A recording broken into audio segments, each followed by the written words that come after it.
Well, the business is not seeing its best days. We had the worst first quarter in the last 8 years. Box shipments are down over the last 2 years, almost 10%.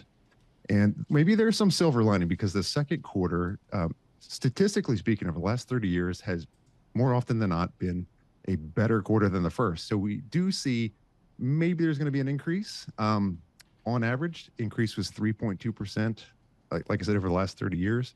However, given the backdrop that we're seeing in the broader economy, we think we're going to see a more muted increase, maybe more like 1% sequentially, which would still be a year-over-year decline of about 1%. So, Ryan, I know you and other analysts and investors look at the year-on-year kind of growth rates, and that's kind of big. Just give us a sense of the absolute numbers, like how many boxes, whatever units you use, are being used like today versus 2019. Yeah, so in one of the best terms is in billions of square feet, right? So when you were to, if you were to take a box and unfold it and lay it out flat, you just do length and width and all that. That's so what I do when the boxes come. It's my job to break them down. Of course, understood. Well, yeah, you got to flatten them and then put them in your recycling bin. Yeah, John Tucker doesn't do that. Just throws them in the recycling. Well, I try to think outside of the box. Oh, no, Ryan. All right, Ryan, let's get back to it. Just again, today's demand versus, pre-pandemic. Yeah, so in 2019, that volume was like 393 billion square feet, right? A big number. During the pandemic, it grew to 416 billion square feet. Last year, it fell to 380.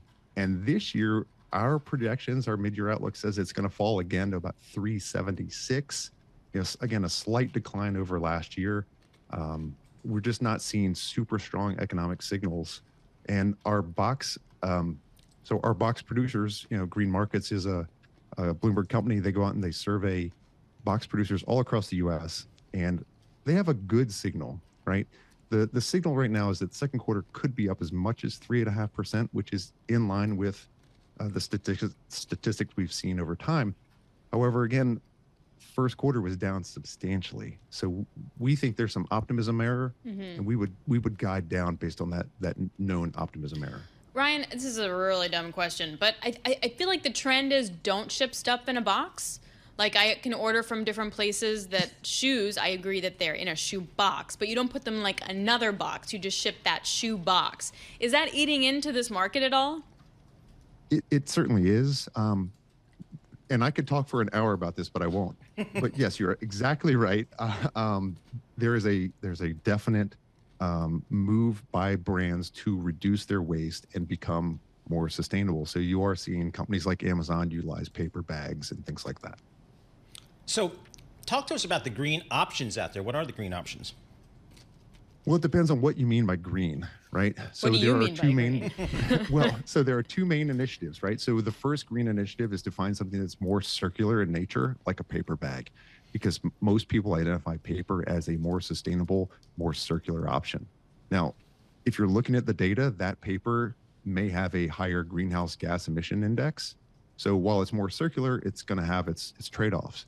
If you're looking for chasing a greenhouse gas initiative, maybe you're going to a plastic, something that's lighter in weight. Very broadly speaking, greenhouse gas emissions follow weight. So if you're using a very lightweight paper or plastic bag, it will likely have a lower GHG emission, but it's less circular. So it really depends on the goal of the company. Are people willing to pay more for greener packaging? Do we know that yet? They say they are. Yeah. They say they are, but no one really is. I mean, at the end of the day, I think it's just opinion, and it doesn't really mean anything.